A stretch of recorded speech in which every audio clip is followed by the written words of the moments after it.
shared.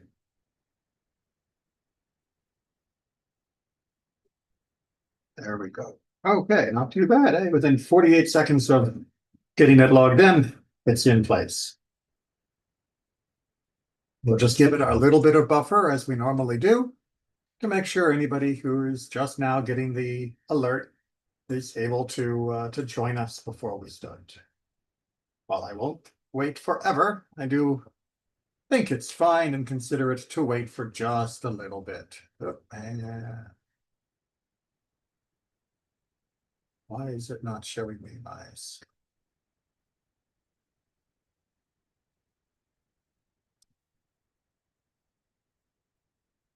There we go. Okay. Got to get the tabs all lined up, one on top of the other, just right. Okay. All right, so we are up and running. YouTube appears to be recording, and the text has been shared, which means we can get down to work. So, first thing we're going to do is celebrate, because we are about to come to the end of this section of Masechet Sanhedrin, the section of Sanhedrin in which we are talking about the end of days. Now, with that, I will highly recommend, slowly, and feel free to ask me questions privately, if you want to continue this section, it goes on into more detail regarding other theological ideas concerning what comes next, more about Olam Haba in the next realm, and less about the Yemei HaMashiach, the days of the Messiah, or the end of days itself, what is colloquially called, Judgment Day Armageddon, although, as we've seen, those are not really great words when describing the Jewish concept.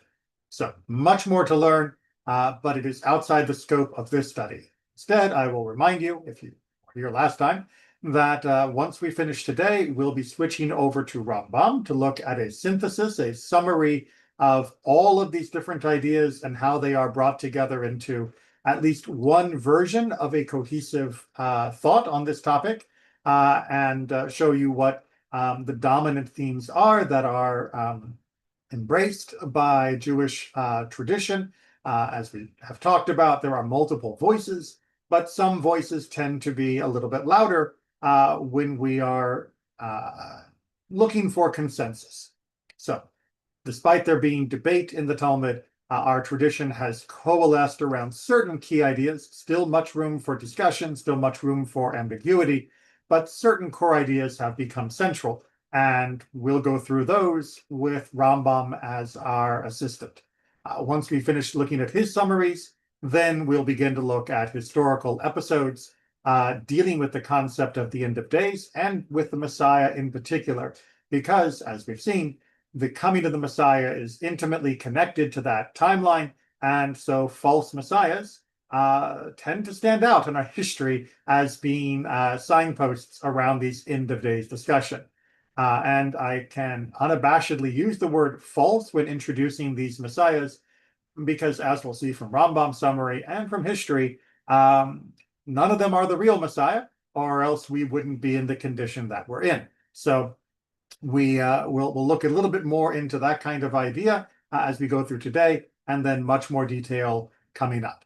All right, so let's go ahead and get to our text. If my lungs allow me. Just give me a moment here.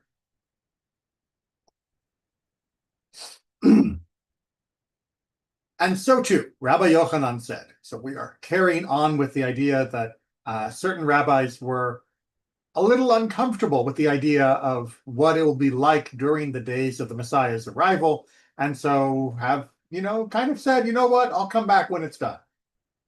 Let the Messiah come, but after my death, so that I will not see him.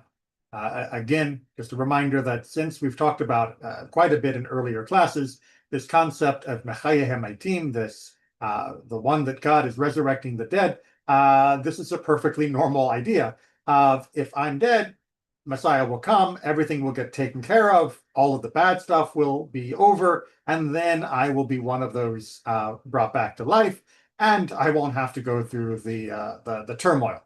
So that's Rabbi Yochanan's position.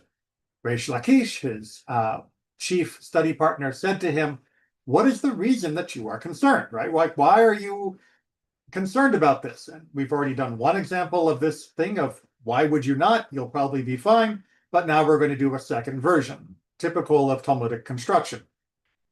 If we say it is because it is written with regard to that day of God by Yom Hahu, as when a man did flee from a lion and a bear met him, or went into the house and leaned his arm on the wall and a snake bit him.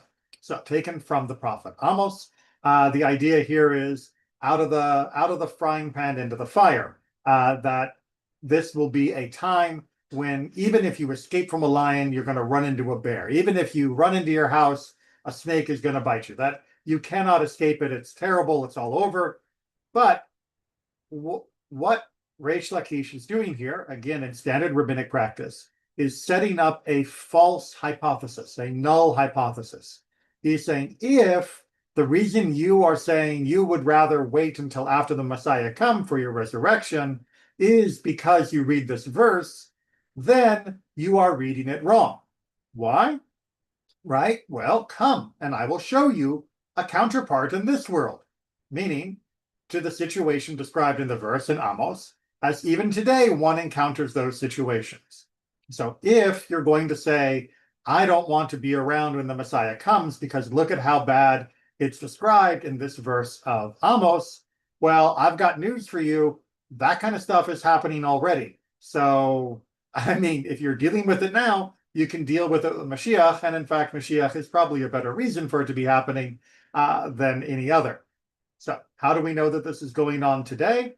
At a time when a person goes out to the field and is accosted by a guard who demands payment, meaning the different tax collectors or soldiers or other forms of officials that could bully and force people to pay, extort them, that was fairly commonplace.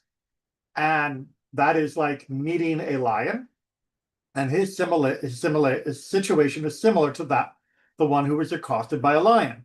So then you come out of the field and he enters the city and is accosted by a royal tax collector. So you went from the guy extorting you in the field to now being forced to pay taxes. And a reminder, these are not talking about honest and legitimate taxes, which Judaism has no problem with, and which in fact imposes upon the community when it has that sovereignty.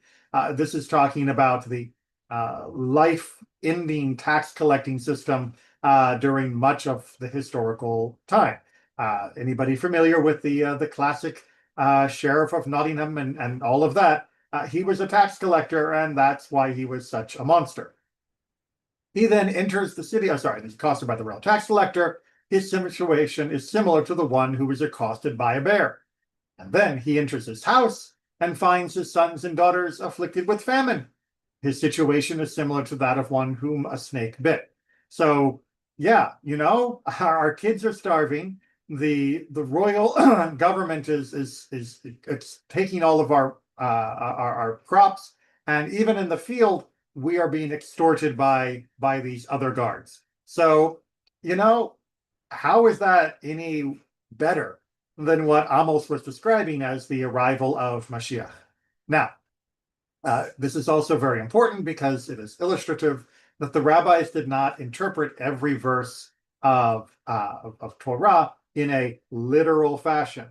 I always hate that I have to give this little reminder to everybody, but literalism is a modern invention. It is only about a couple hundred years old. It is a fairly novel idea that you would just read it and it must mean exactly those words. And of course, it is logically incompatible with all the parts of Torah and Tanakh which tell you to read them figuratively. So yes, deal with it. If anybody has a problem with that, contact me privately. I don't need to go into it even more here than I have elsewhere. So they are still reading it for the truth. They are reading it correctly, and they are reading it with interpretation that lion, bear, and snake can mean guard, tax collector, and famine, and that is perfectly fine. Nobody is abusing the text. Don't know what's going on there.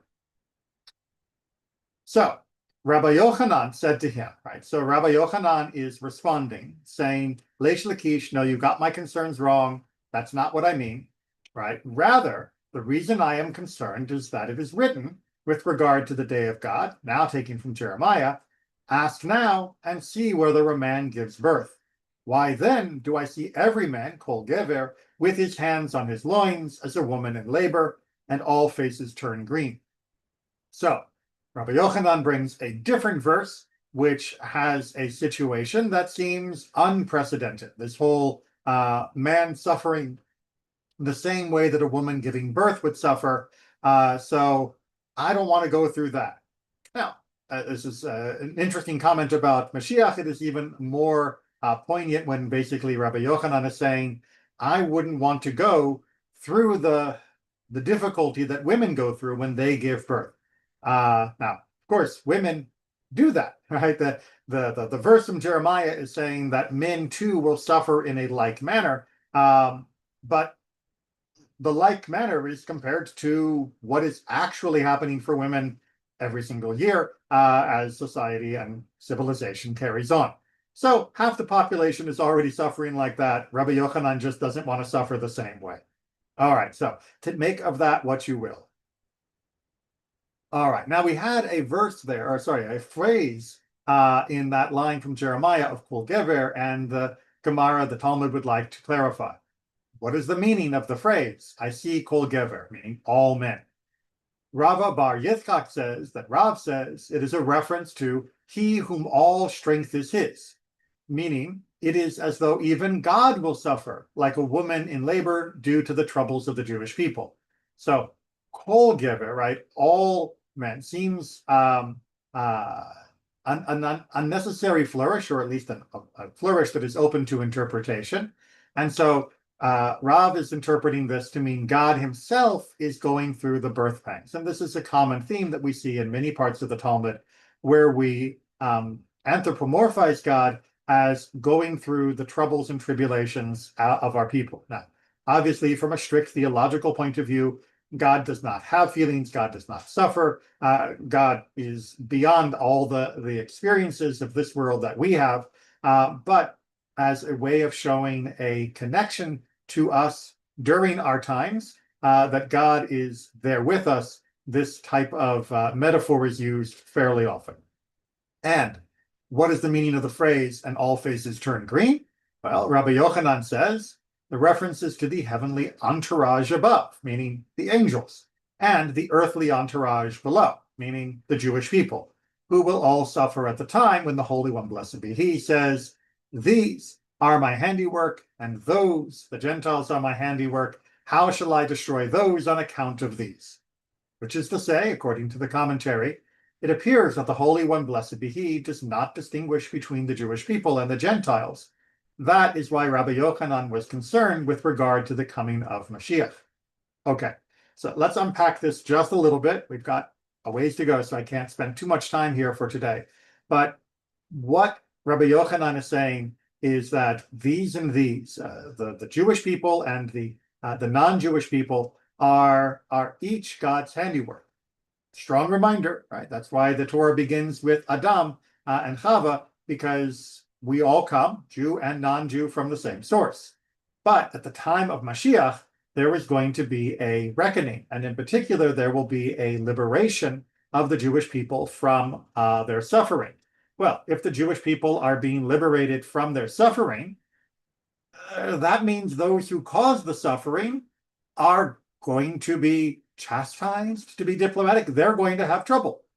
You can't free somebody from a kidnapper without bringing the kidnapper to justice. And if God is saying, but both the kidnapper and the victim are my handiwork, are my children, what am I supposed to do? How do I pick? Then that means we're in a bad situation, right? You don't want the police officer coming to rescue you from your crazy brother to also be your father, because now how is he going to choose between the crazy guy that's holding you captive and you yourself that's innocent but also a captive at that time?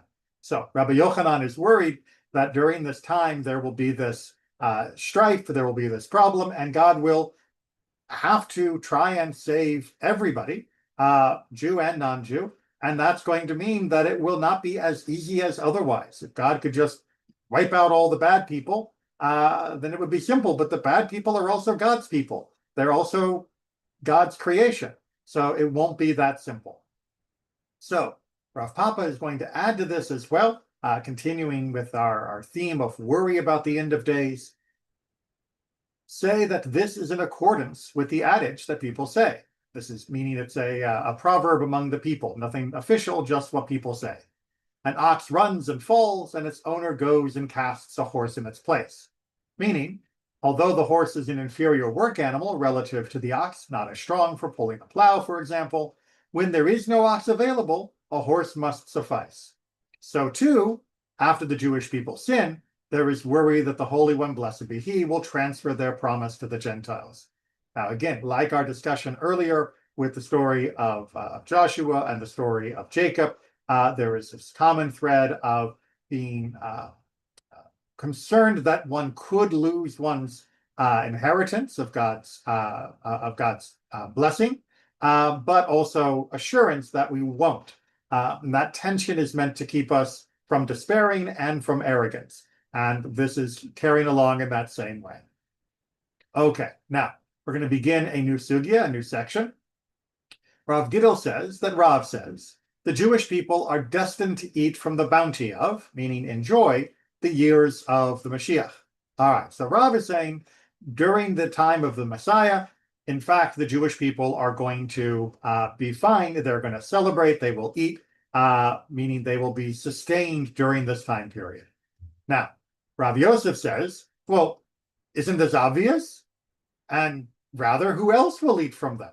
Will Chilak and Bilak, which is sort of like, Curly and Mo, are two shiftless characters, as the commentary says. Will they eat from them? Okay, so Rav Yosef is asking a sarcastic rhetorical question, because on the surface, Rav's statement seems a little strange. Like, what do you mean, we'll eat from it? Of course we'll eat from it. How else would you imagine this to go? What? We're going to get all the way to the time of our Messiah and then not be able to enjoy what happens? I mean, what counterfactual were you imagining, Rav, that you felt the need to make this statement? Okay. The Gemara explains that Rav Gidel's statement, in the name of Rav, serves to exclude the statement of Rabbi Hillel. That is to say, Rav Gidel is responding to an opinion of Rabbi Hillel. And we're going to get that opinion here, but I'm going to warn you, we're going to talk about this in more detail later. So, what did Rabbi Hillel say? There is no Messiah coming for the Jewish people, as they already ate from him. Meaning, as all the prophecies relating to the Messiah were already fulfilled during the days of Hezekiah. Okay, just brief introduction, but we're going to go into this in more detail when it comes up again in a little while. The idea here is that there are numerous prophecies, especially during the book of Isaiah, that are talking about the Messiah, and many of them appear really to be pointed at Hezekiah, during his time period. And so Rabbi Hillel is saying, we've already got the messianic fulfillment. It happened during the days of Hezekiah, and no, it wasn't the grand Messiah that everybody keeps talking about. We've already enjoyed those benefits. Now, what does he make about the future? Well, that we'll have to come back to, because obviously that leaves a very stark question and some I don't know what's the right word, distress in the hearts of many of us. If we've already gotten everything we're going to get out of the of a messianic figure during the time of Hezekiah, then what? You're saying this is it? It doesn't get any better than this? We will come back because Rabbi Hillel's quote is going to be shared again. And in that context, there's more information and more analysis. So just hold on, we'll get there. Today, I promise. Rav says, the world was created only for the sake of David, by virtue of his merit, and Shmuel, who was Rav's study partner, says, it was created by virtue of the merit of Moses, and Rabbi Yochanan says, it was created by virtue of the merit of the Messiah. So this is a theme that we've touched on a few different times, and those of you who are part of my congregation will know that I have talked about this in different sermons. But the basic idea here is that the world was made because God knew what was coming. And God said, you know what? If just for having David, it's worth it to have the world. Or as Shmuel says, just for having Moses, it's worth it for the world to be made. And obviously, Rabbi Yochanan is coming, and in context, the one that's important for today's discussion, it's coming because of Mashiach. Now, each one of those is a little different about what was being held up as this exemplar, but importantly, Rabbi Yochanan's hasn't happened yet, meaning that we haven't had the Messiah yet, which means we are still waiting for the purpose of the world to be fulfilled, or rather the underlying worth of the world to be established through the coming of Mashiach. But that is a very profound theological statement that if the world were not going to ultimately be redeemed, it would not have been created. Or to take out the negatives from that sentence, the world was only created because God knew that eventually it would be fulfilled and redeemed through the changing of humanity, through redemption at the time of Mashiach. So we know that Mashiach will come, because if Mashiach wasn't going to come, the world wouldn't have been made. So it's another way of reminding us to have faith and to have hope. All right, we do a little skipping from the actual text of the Talmud, and we pick up on a new topic. Rabbi Simlai taught, what is the meaning of that which is written? Woe to you who desire the day of the Lord. Why would you have this day of the Lord? It is darkness and not light. Going back to Amos again, who has a little bit of a dark streak here. So again, why are you asking for this time to come? Don't you know it's not going to be a pretty sight? It is comparable to a rooster and a bat who were looking forward to the light of the day. The rooster said to the bat, I look forward to light, as light is an indication of my time to be active. But as for you, why do you need light? Meaning nighttime for you is like daytime for me. All right, so that's a wonderful little parable which doesn't explain much. And thankfully, on the next page of Talmud, we begin to unpack that. And that is the background for the following exchange. As a certain heretic said to Rabbi Abahu, when will the Messiah come? Rabbi Abahu said to him, he will come when the darkness will enshroud these people. Well, that's kind of a euphemistic way of saying you, or you guys, you heretics. The heretic said to him, are you cursing me? For no reason, although I think just generally cursing is fine here. Rabbi Abahu said to him, I am merely relating to you a verse that is written, for behold, the darkness shall cover the earth, and fog the peoples. But the Lord shall shine upon you, and his glory shall be seen upon you. Okay, so what's happening in this verse, now from Isaiah, is saying that at that time there will be light, but there will also be darkness. The darkness will cover those people, and the light will shine upon you. You here being directed towards Israel. So what's happening, and what does this have to do with our bat and rooster parable before, or analogy, I guess is more correct?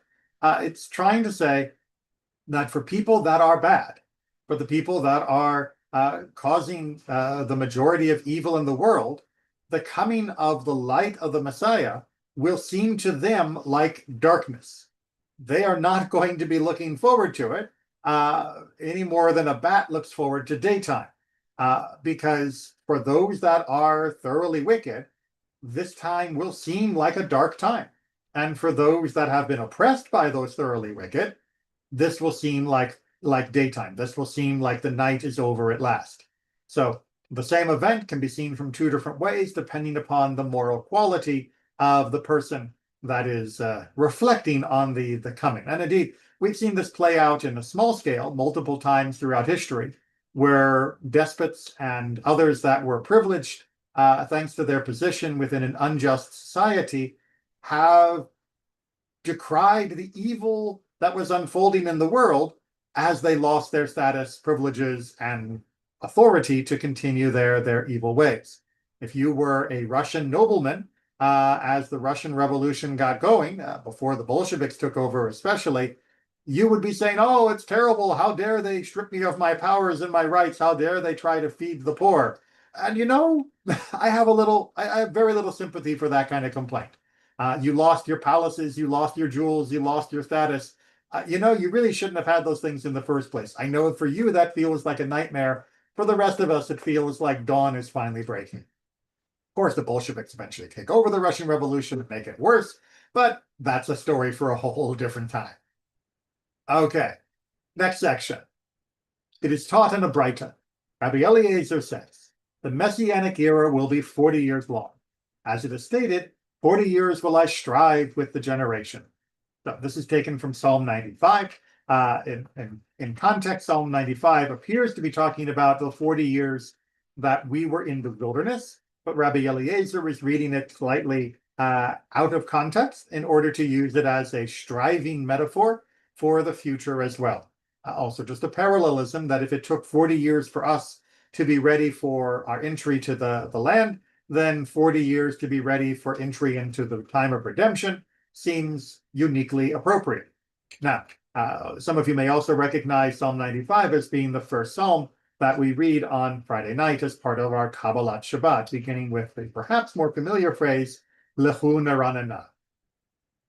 Rabbi Elazar ben Azariah says, now we're going to get into competitive rabbinic math.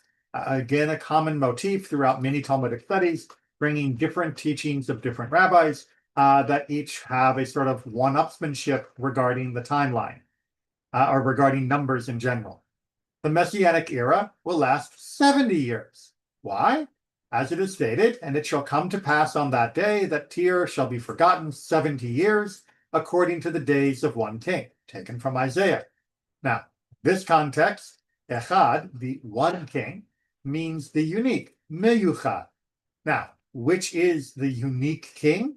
I mean, if we're going to talk about a one king, a singular king, you must say that this is a reference to Mashiach. Or indeed, Messiah will act as king, and that will be the most kingly king that ever king within the mortal realm. So if you're going to have a singular king, that would be him. And now we've got 70 years. Perfect. So 70 years during that time. Rabbi Yehuda Hanassi says, the Messianic era will last 3 generations, a lot longer. As it is stated, may they fear you as long as the sun and moon endure throughout the generations. Dor Dorim. Dor is the singular word for generation. Dorim is the plural word for generations. Well, a minimum plural is 2. 2 plus 1 equals 3. Boom, there's our explanation. Let's carry on, and then we'll come back and unpack what they're trying to go for with all of this once we've done all the different teachings. Rabbi Hillel says, wait, I know we've heard that name before today. Yes, here he comes. There is no Messiah coming for the Jewish people, as they already ate from him, as all the prophecies related to the Messiah were already fulfilled during the days of Hezekiah.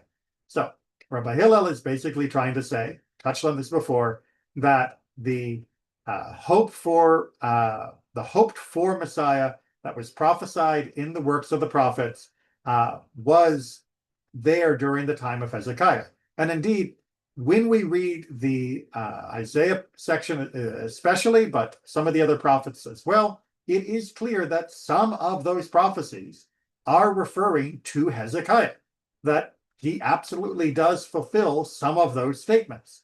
And that's perfectly fine.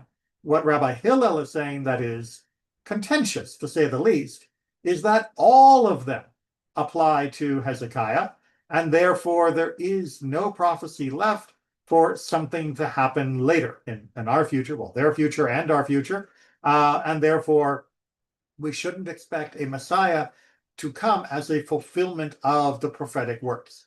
Now, just as an aside, does this mean that Rabbi Hillel believes that the world will remain unredeemed for all of time? Not necessarily. He doesn't say it explicitly, but there are some options. He could believe that there will be some form of redemption, but it may not come in any style that is similar to the various terms within the prophetic works. That means, as partial explanation for why he might have this opinion, that no one can predict what's going to happen. The world will be redeemed because God is good, and we know that that's an eventual goal, but how it will happen, what will it look like, if there will be any signs that take place, will it be around a singular person, will it be around some changing of the age, will it be a group act? We don't know, because none of the prophecies actually talk about that time period, which is still yet to come. All of them were only talking about the past, and the past is done. All right, now, Rabbi Hillel is a minority of voices, to say the least. So, although his position is not heretical and his position is not something that would be attacked as being outside the boundaries of possible Jewish thought, it is definitely not mainstream. And indeed, Rav Yosef is going to point out that there are some logical problems with it as well, theological problems set to one side. Rav Yosef says, may the master forgive Rabbi Hillel for stating matters with no basis. Like, God forbid you. You really kind of bungled that one. Why? With regard to Hezekiah, when was his reign? It was during the First Temple period. Right? It was indeed a couple hundred years before the destruction of the First Temple. Well, 150-ish year, 170. Whereas Zechariah ben Berethia, which is another prophet, the prophet Zechariah or Zechariah, pick your pronunciation, he prophesied during the Second Temple period.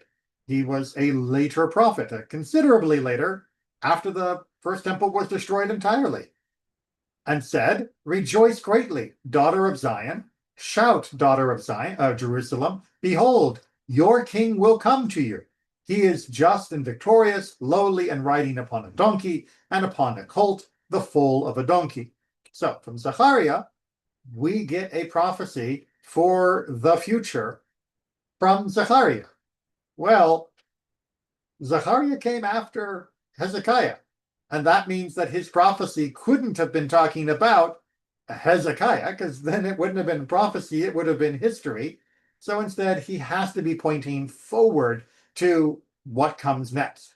And since he is not just talking about redemption in a generic fashion, which, like I said, Rabbi Hillel might have no problem with, but talking specifically about a kingly figure as being part of that redemption, clearly there are some messianic prophecies regarding the Mashiach that have not yet come to pass, that we cannot say happened during the time of Hezekiah. And indeed, this is the more general position, that although we can and do debate which of the prophecies that happened before Hezekiah were already fulfilled, or which were nullified because of a change of our behavior or history, and which ones have not yet been fulfilled, or which ones will be fulfilled in a different degree or a fuller measure, we can have all that argument, but the mainstream position is to believe that at least some of those prophecies do indeed point towards a messianic figure that will come in the future. And I'm sorry, Rabbi Hillel, you're not in the majority on this topic. Like I said, it's not a heretical position, but it is definitely not mainstream. Okay. It is taught in another Breita. Sorry, going back to our length of years of the Messianic era. Rabbi Eliezer says the Messianic era will be 40 years long. All right, different explanation this time. It is written here with regard to the 40-year sojourn of the children of Israel in the wilderness, and he afflicted you and suffered you to hunger and fed you with manna, Deuteronomy 8. And it is written there, meaning in Psalms, make us glad according to the days that you afflicted us, the years that we saw evil. Again, maybe something that you've seen familiar with because you've seen it in the Siddur. That is to say, Psalm 90. So they match, right? You afflicted us for 40 years in the wilderness, and then you'll gladden us equal to the number of years that you afflicted us. 40 affliction, 40 redemption. It fits as a nice parallel. But Rabbi Dosa has a different interpretation. The Messianic era will last 400 years. Why? It is written here with regard to the covenant of the pieces when God is speaking to Abraham, and they shall serve them and they shall afflict them 400 years. And it is written there, right back in Psalm 90 again, make us glad according to the days that you afflicted us. So Rabbi Dosa is using the same logic of equal to affliction taken from Psalm 90. He just uses a different term of affliction, which is found in Genesis 15, rather than Deuteronomy 8. So we'll come back. Let me finish these and then we'll come back to which one is right. Rabbi Yehuda Hanassi says, the Messianic era will last 365 years, corresponding to the number of days of the solar year. As it is stated, for the day of vengeance is in my heart, and the year of my redeemed is come. All right, maybe you can already see where he's going with Isaiah. The Gemara asks, what is the meaning of the phrase, for the day of vengeance is in my heart? Rabbi Yochanan says that it means that God said, I revealed the day of my vengeance to my heart, but I did not reveal it to my limbs, as it were. That is to say, I never stated it explicitly. Judaism often talks about the difference between something that is thought and something that is said, something that is revealed. And in this case, it wasn't actually let out, hence the heart versus the days of the year. Rabbi Shimon ben Lakish has a slightly different idea. He says that it means that God said, I revealed my secret to my heart, but I did not reveal it to the ministering angels. Now, in both of these cases, what they are trying to say is that whatever is coming has not truly been revealed. That, yes, God wants there to be this vengeance, there needs to be justice, but exactly how, when, and all of those details is not yet been revealed, neither in action, so that we would be able to read it, nor even to the angels, according to Reish Lakish. Avimi, son of Rabbi Abahu, taught the Messianic era for the Jewish people will last 7,000 years. All right, we've got to the top of the list. As it is stated, and as the bridegroom rejoices over the bride, so shall your God rejoice over you. Rav Yehuda says that Shmuel says the duration of the Messianic era is like the duration of the period that runs from the day the world was created until now. That is to say, the days when the Messiah will come. As it is stated, that your days may be multiplied, and the days of your children in the land that the Lord your swore to your fathers to give them, as the days of heaven upon earth. So we're going to have an equal number of days from the equivalent to the amount of days from creation until the Messianic arrival. Rav Nachman Bar Yitzchak says, the duration of the Messianic era is like the duration of the period that runs from the days of Noach until now. That is to say, this is as the seas, Kimei, Noach to me, this is from Isaiah 54, as I have sworn that the seas of Noah will no more go over the earth, so I have sworn that I will not be angry with you nor rebuke you. So the words Kimei can be understanding as meaning Kimei, meaning like the days of, from the word Yom, which can be turned into Yemei, as in Yemei HaMashiach, the days of the Messiah. But if we wanted to blend them together as with the suffix ki, it'd be Kimei, it would be the same. It's a wonderful little bit of wordplay. What does all this mean? Okay, so you're all thinking like, modern, efficient, pragmatic American thinkers. And I want you to set that aside for a moment. So you're probably wondering which one is right, which one is true, which one is the real one, and how do I pick one over the other? You're in the wrong frame of mind. When the rabbis start launching into I can tell a similar story, especially involving numbers, to the one you are telling, and they tend to argue about higher or higher numbers, at least as a general trend, or at least different ways of getting to a new calculation for the same question. What they are trying to accomplish here is a poetic elevation of our spirit, not of a strictly efficient analysis that will yield a final single true number. The rabbis know that we will not know this answer until it happens, which is why there's very little back and forth, only a token amount. The rabbis know that there will be some days of the Messiah, and as we've established from the majority opinion, they will not be all miserable, but instead we will enjoy much of the time through that period. And so there is not exactly a competition, but there is a group effort to brainstorm all the different ways that we could interpret that general rubric into specific times. And by doing so, we are simultaneously giving uplift to imagine there will be good days, there will be a good period, it will last some good amount of time. As you'll see, all of them are relatively long. Maybe not since the days of creation long, but we've got at minimum, 40 years. But they are also simultaneously kicking the legs out of anybody that says they have finished the perfect calculation, because all of these are plausible. All of these are perfectly reasonable interpretations of the text. And indeed, there's probably 100 more interpretations that a person could come up with to try and calculate how long that period will last. But you don't need to bother.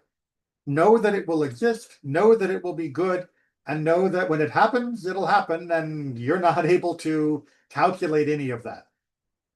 That's what the rabbis are going for through this shotgun approach of covering this target of how long will the days of the Messiah last. They're just gonna splatter the whole area so that there isn't going to be a single target of exactly this is the right answer. And that often happens in these types of rabbinic discussions in the Talmud. Okay, let me grab a little bit more, and then we're in our home stretch.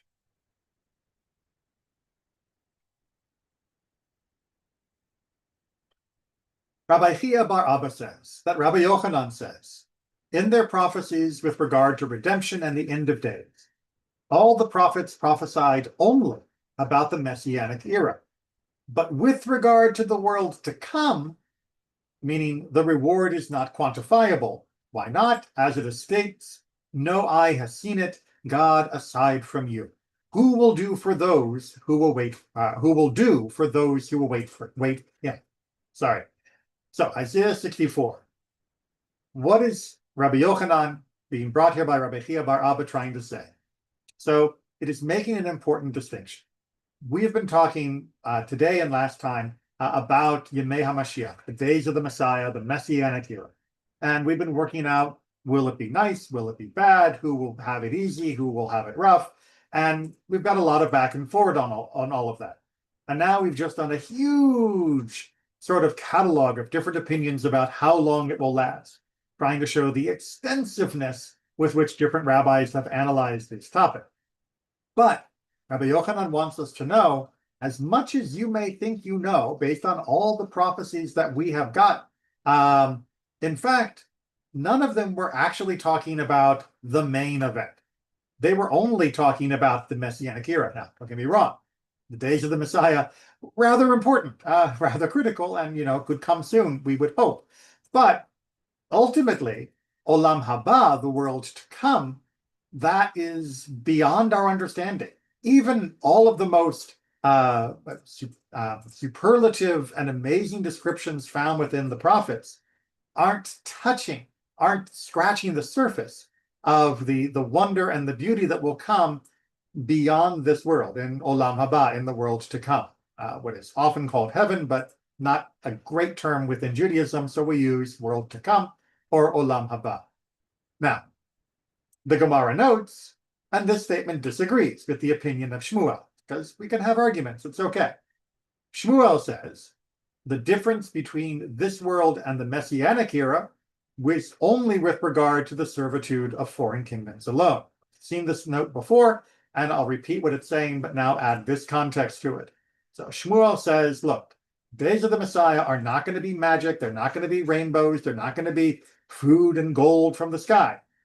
They're just going to be an end to subjugation, that we will no longer be oppressed by foreign powers. That's it. The rest of our time, this world and that time of Messiah, going to look exactly the same. People will still get sick, people will still have to work, all of those other normal things are going to happen.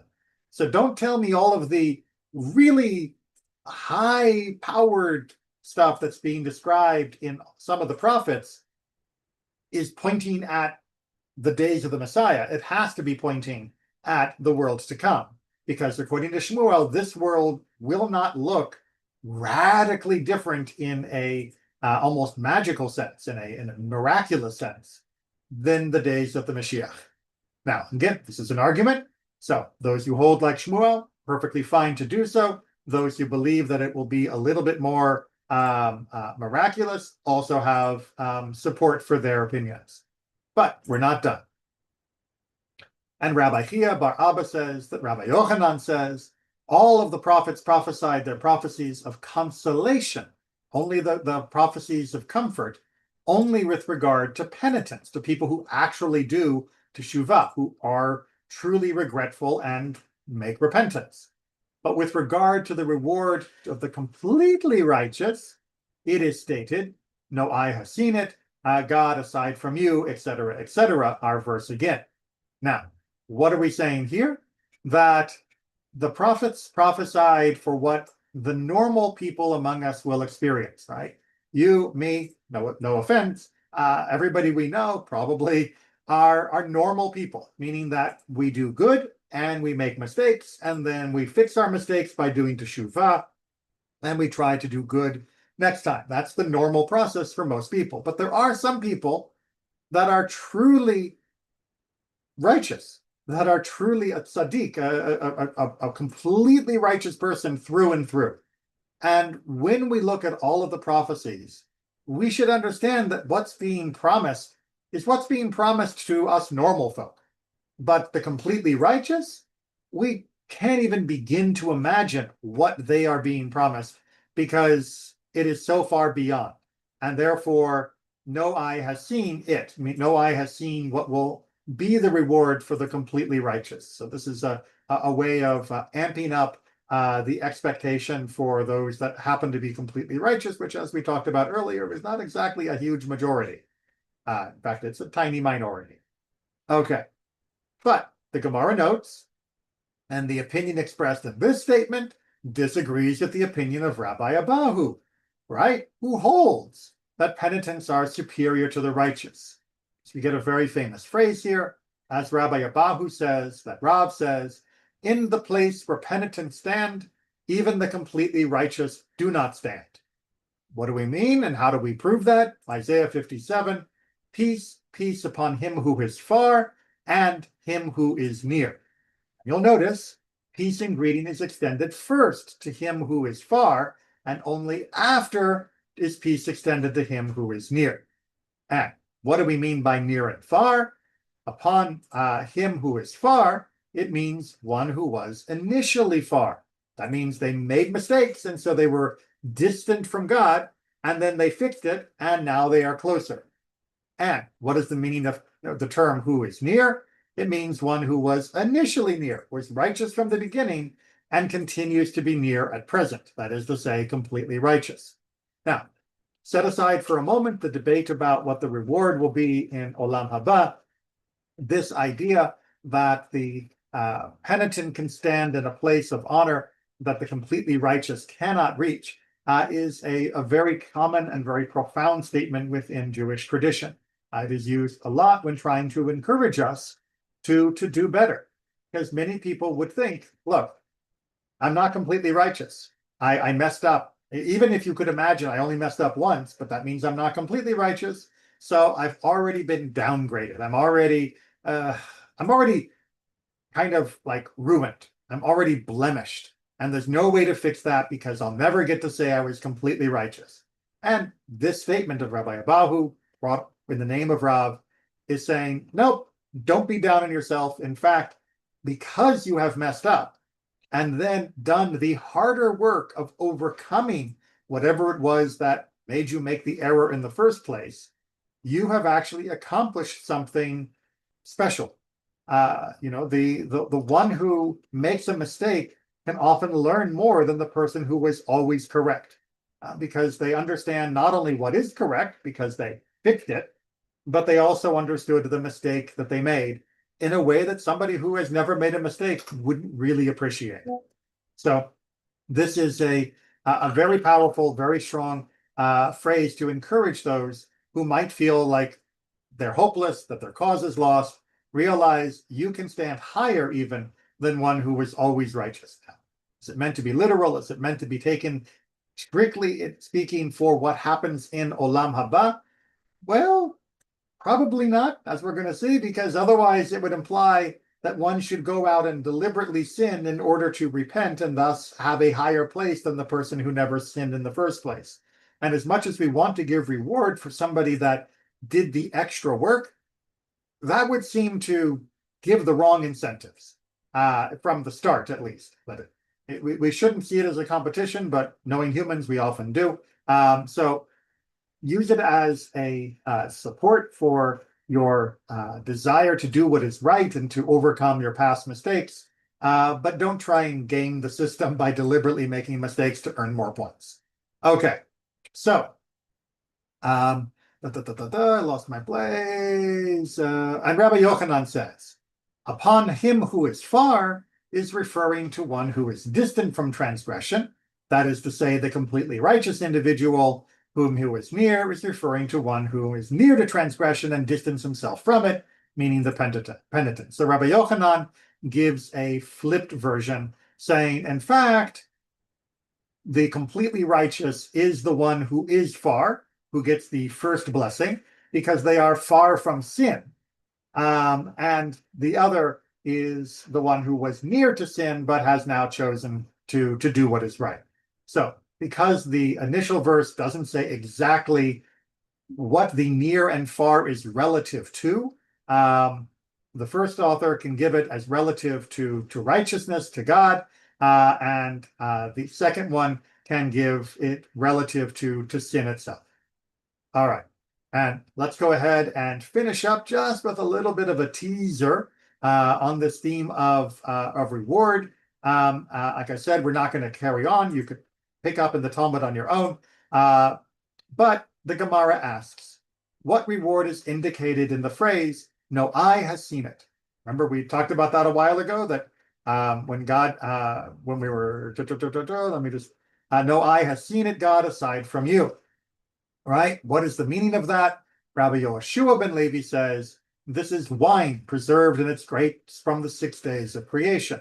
Wonderful idea that there were grapes made on that time of creation, and now the ultimate wine will be given. Indeed, it makes the whole world a giant fermentation vat. As we go through time, the wine continues to ripen and become richer in flavor, and eventually this will be served in Olam Haba in some way that will replenish and give joy to us. Reish Lakish has a different interpretation. This is Eden, meaning Eden itself, the big capital E, which no eye has ever seen. And you might be thinking, and if you say, where did Adam, the first man, live, if not in Eden? The answer is that he lived in the garden.